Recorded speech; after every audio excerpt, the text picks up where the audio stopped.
જય જય ગરવી ગુજરાત મિત્રો, આપણે આજે જે વાત કરવાની છે વિશ્વ ફલક ઉપર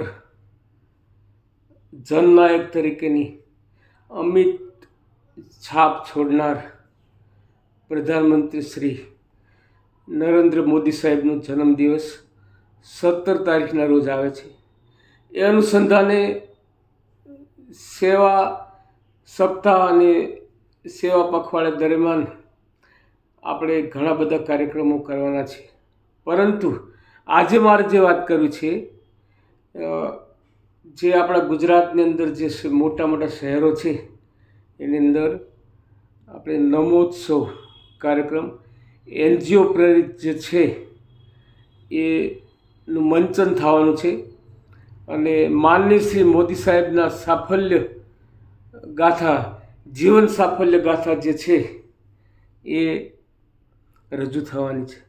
તો મિત્રો, રાજકોટ મુકામે રેસકોર્સ ગ્રાઉન્ડ ઉપર તારીખ 14/9 સાંજના 7 વાગે નમોત્સવમાં દરેક પરિવાર સહપરિવાર ભાગ લે એવી મારી નમ્ર અપીલ છે. જય જય ગરવી ગુજરાત.